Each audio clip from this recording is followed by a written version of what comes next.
Hello അസ്സാം വലൈക്കും നമസ്കാരം വെൽക്കം ബാക്ക്. അപ്പോൾ ഇന്ന് ഞാനൊരു സ്നാക്സിൻ്റെ റെസിപ്പിയാണ് കാണിക്കാൻ വേണ്ടിയിട്ട് പോകുന്നത്.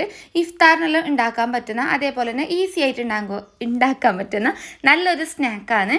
ആ വീഡിയോ എല്ലാവരും ഫുള്ളായിട്ട് തന്നെ കാണാവേ. അപ്പോൾ കാണുമ്പോൾ നിങ്ങൾക്ക് മനസ്സിലായിട്ടുണ്ടാവും നല്ല അടിപൊളി ടേസ്റ്റ് ഒരു പോക്കറ്റ് ഷവർമയാണ് ഇന്ന് കാണിക്കാൻ വേണ്ടിയിട്ട് പോകുന്നത്.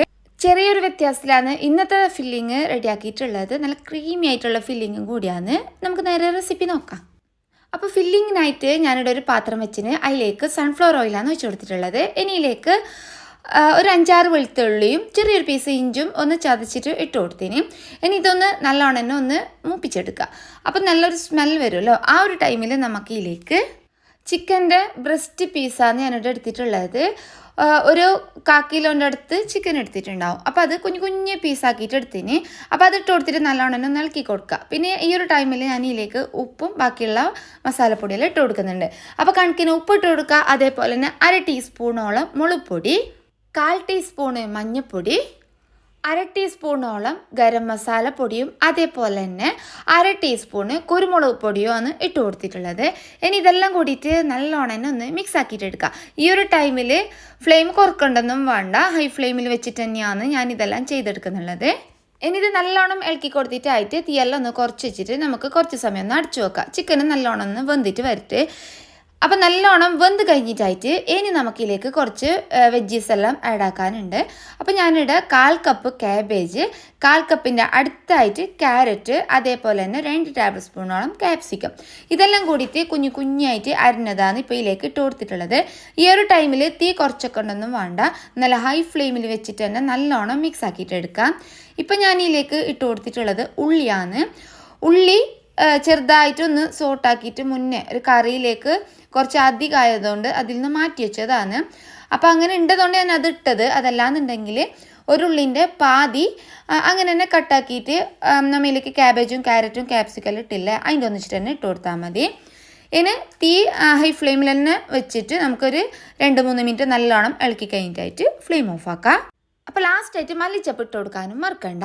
അപ്പോൾ ഇനി നമുക്കിതിലേക്ക് വേണ്ടത് ബ്രെഡാണ്. ഇതുപോലെ രണ്ട് ബ്രെഡ് ഒന്നിച്ചിട്ട് വെച്ച് കൊടുത്തിട്ട് ഒരു സാധാരണ ഒരു അടുപ്പുണ്ടാകുന്നില്ല, എന്തെങ്കിലും ഒരു മുടി ഉണ്ടാകുന്നില്ലേ, അത് വെച്ചിട്ട് ഇതുപോലെ റൗണ്ടിൽ കട്ടാക്കിയിട്ട് എടുക്കുക. എല്ലാ ബ്രെഡും ഇതേപോലെ കട്ടാക്കിയിട്ട് എടുക്കണം. അതേപോലെ തന്നെ ബാക്കിയുള്ള നമുക്ക് കട്ടാക്കിയിട്ട് ബാക്കി വരുന്ന ഭാഗമില്ലേ അത് പൊടിച്ചിട്ട് എടുക്കണ്ട. അത് ഞാനിപ്പോൾ ഇവിടെ പൊടിച്ചിട്ട് എടുത്തിന്. ഇനി ഒരു 3 മുട്ട നല്ലോണം ബീറ്റാക്കിയിട്ട് എടുക്കുക. സ്പൂൺ വെച്ചിട്ട് തന്നെ ബീറ്റാക്കിയാൽ മതി. അതിലേക്ക് ഒരു 1/4 ടീസ്പൂണോളം കുരുമുളക് പൊടിയും കുറച്ച് ഉപ്പും ഇത്ര ഇട്ട് കൊടുത്തിട്ട് നല്ലോണം മിക്സ് ആക്കിയതാണ്. അപ്പോൾ അതിലൊന്ന് എല്ലാ ഭാഗവും ഒന്ന് നല്ലോണം മുക്കിയെടുത്തിട്ടായിട്ട് ബ്രെഡ് ക്രംസിൽ ഇതുപോലെ ഒന്ന് കോട്ടാക്കിയിട്ട് എടുക്കുക. അപ്പോൾ എല്ലാ ബ്രെഡും ഇതേപോലെ തന്നെ ചെയ്തെടുക്കണം. അപ്പോൾ മുട്ടയിൽ മുക്കുന്ന ടൈമിൽ കുറേ സമയമൊന്നും അതിൽ മുക്കിയിട്ട് ഇങ്ങനെ ഇട്ട് വെക്കണ്ട, പെട്ടെന്നൊന്ന് മുക്കിയിട്ട് എടുത്തിട്ട് ഈ ഒരു ബ്രെഡ് ക്രംസിൽ ഒന്ന് കോട്ടാക്കിയിട്ട് എടുത്താൽ മതി. അപ്പോൾ എണ്ണയിൽ ഇട്ട് കൊടുക്കുന്ന ടൈമിൽ ഇപ്പോൾ 2 ബ്രെഡും ഒന്നിച്ചിട്ട് ഇളകിപ്പോവോ എന്നുള്ള ഒരു പേടിയെല്ലാം ഉണ്ടെങ്കിൽ കുറച്ച് മൈദ കലക്കിയിട്ട് അതിൻ്റെ ഉള്ളിൽ സൈഡെല്ലാം ഒന്ന് ഒട്ടിച്ചു കൊടുത്തിട്ടായിട്ട് മുട്ടയിൽ മുക്കിയിട്ട് ഇതുപോലെ ബ്രെഡ് ക്രംസിൽ കോട്ടാക്കിയിട്ട് എടുത്താലും മതിയാവേ.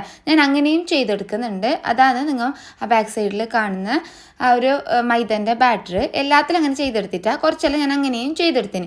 രണ്ടും ചെയ്തെടുത്തിട്ട് നോക്കിന് എണ്ണയിൽ വലിയ പ്രശ്നമൊന്നും വരുന്നില്ല. അപ്പോൾ ആ ഒരു പേടിയും വേണ്ട. ഇപ്പം ഞാൻ ഇതുപോലെ എല്ലാം ചെയ്തെടുത്തിന്. അപ്പോൾ ഞാൻ കുറച്ച് മുന്നേ ഫ്രൈ ആക്കിയിട്ടും എടുത്തിട്ട് വെച്ചിനാവേ. അപ്പോൾ നിങ്ങൾക്ക് ഇത് ഒരുമിച്ചിട്ട് കാണാൻ വേണ്ടിയിട്ട് ഞാൻ ലാസ്റ്റ് ബാക്കിയുള്ളതെല്ലാം ഇതുപോലെ ചെയ്തെടുത്തതാണ്. ഇനി നമുക്ക് ഇത് എണ്ണയിൽ ഇട്ടിട്ട് ഒന്ന് ഫ്രൈ ആക്കിയിട്ട് എടുക്കാം. അപ്പോൾ ഇതുപോലത്തെ കടികളെല്ലാം റെഡിയാക്കുമ്പോൾ എപ്പോഴും സൺഫ്ലവർ ഓയിൽ, ഏതെങ്കിലും റിഫൈൻഡ് ഓയിൽ എടുക്കുന്നത് തന്നെയായിരിക്കും നല്ലത്. അപ്പം ഞാൻ തേങ്ങെണ്ണയാണ് എടുത്തത്. തേങ്ങെണ്ണ ആകുമ്പോൾ തേങ്ങെണ്ണ ചെറിയൊരു മണം ഉണ്ടാവുമല്ലോ, അപ്പോൾ അതുണ്ടാവും. അപ്പോൾ ആ ഒരു മണമെല്ലാം ഇല്ലാതെക്കാൻ വേണ്ടിയിട്ട് ഏതെങ്കിലും റിഫൈൻഡ് ഓയിൽ എടുത്താൽ മതി. ഇനി നമുക്ക് ഓരോന്നും ഇതുപോലെ ഇട്ട് കൊടുത്തിട്ട് ഒന്ന് ഫ്രൈ ആക്കിയിട്ട് എടുക്കുക. തീ കുറച്ചൊക്കെ ഉണ്ടെന്നും വേണ്ട, ഇതിൽ വേവേണ്ട ആവശ്യമൊന്നുമില്ലല്ലോ. ആ മേൽഭാഗത്ത് ആ ഒരു ക്രംസ് എല്ലാം ചെറുതായിട്ടൊന്ന് കളർ ചേഞ്ച് ആയിട്ട് കിട്ടിയാൽ മാത്രം മതി. അതുകൊണ്ട് ഹൈ ഫ്ലെയിമിൽ വെച്ചിട്ട് തന്നെ ഒന്ന് ഫ്രൈ ആക്കിയിട്ട് എടുത്താൽ മതി. ഇപ്പം ഞാനിവിടെ എല്ലാം ഇതേപോലെ തന്നെ ഒന്ന് ഫ്രൈ ആക്കിയിട്ട് എടുത്തിന്. ഇനി നമുക്ക് ഇതിലേക്ക് വേണ്ടത് മയോണൈസാണ്. അതും ഇവിടെ റെഡിയാക്കിയിട്ട് എടുത്തിന്. 1 മുട്ട വെച്ചിട്ടുള്ള മയോണൈസാണ് ഞാനിവിടെ റെഡിയാക്കിയിട്ട് എടുത്തിട്ടുള്ളത്. എഗ് വൈറ്റും അതേപോലെ തന്നെ വിനീഗർ, കുരുമുളക് പൊടി, കുറച്ച് ഉപ്പ്, 2 വെളുത്തുള്ളി, സൺഫ്ലവർ ഓയിൽ ഇത്രയും ഇട്ട് കൊടുത്തിട്ടാണ് ഞാനിപ്പോൾ ഇത് റെഡിയാക്കിയിട്ട് എടുത്തിട്ടുള്ളത്. ഇനിയിലേക്ക് 2 ടേബിൾ സ്പൂണോളം ടൊമാറ്റോ സോസോ അതല്ലാന്നുണ്ടെങ്കിൽ കെച്ചപ്പോ ഇട്ട് കൊടുത്തിട്ട് ഒന്ന് നല്ലോണം മിക്സ് ആക്കിയിട്ടെടുക്കുക. പിന്നെ നിങ്ങൾക്ക് അതിൽ മസ്റ്റർഡ് സോസ് ഉണ്ടെങ്കിൽ 1 ടീസ്പൂണോളം അതും ഇട്ട് കൊടുത്താൽ മതി. ഇനി നമുക്ക് ഈ ഒരു മയോണീസിൽ നിന്ന് കുറച്ച് ഈ ഒരു മസാലയിലേക്ക് ഇട്ട് കൊടുത്തിട്ട് ഒന്ന് നല്ലോണം മിക്സ് ആക്കിയിട്ട് എടുക്കുക. മയോണീസ് റെഡിയാക്കുന്ന ടൈമിൽ കുറച്ച് തിക്കായിട്ട് തന്നെ ചെയ്തെടുക്കാൻ വേണ്ടിയിട്ട് നോക്കണം. അതല്ലാന്നുണ്ടെങ്കിൽ മസാല ലൂസായി പോവും. പിന്നെ ഒരു കാര്യം, ഇതുപോലെ മിക്സ് ആക്കുന്ന ടൈമിൽ മസാലയ്ക്ക് ചൂടൊന്നും ഉണ്ടാവാൻ കഴിയില്ല. നല്ലോണം ചൂടാറിയിട്ട് വേണം ഇതുപോലെ മിക്സ് ആക്കിയിട്ട് എടുക്കാൻ. കുറച്ചായിട്ട് ഒഴിച്ചു കൊടുത്തിട്ട് ഒന്ന് മിക്സ് ആക്കിയിട്ട് എടുത്താൽ മതി. നമുക്ക് എത്ര വേണ്ട അതിനനുസരിച്ചിട്ട് ഒഴിച്ചു കൊടുത്തിട്ട് ഒന്ന് മിക്സ് ആക്കിയിട്ട് എടുക്കാം. ഇനി നമുക്ക് ഓരോ ബ്രെഡും ഇതുപോലെ 2 ആക്കിയിട്ട് കട്ടാക്കി എടുക്കുക.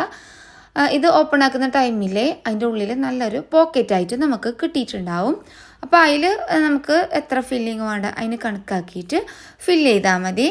ഞാൻ മുന്നേ പറഞ്ഞതുപോലെ 2 ബ്രെഡിൻ്റെ സൈഡിൽ ഫുള്ളായിട്ട് നല്ല കട്ടിയിൽ മൈദൻ്റെ പേസ്റ്റ് ആക്കിയിട്ട് ഒന്ന് ഒട്ടിച്ചു കൊടുത്തിട്ടുണ്ടെങ്കിൽ നല്ല നേരെ നിൽക്കുക. ഇതുപോലെ പോക്കറ്റെല്ലാം നമുക്ക് ഫില്ല് ചെയ്യുന്ന ടൈമിൽ പൊട്ടിപ്പോകുന്നില്ല.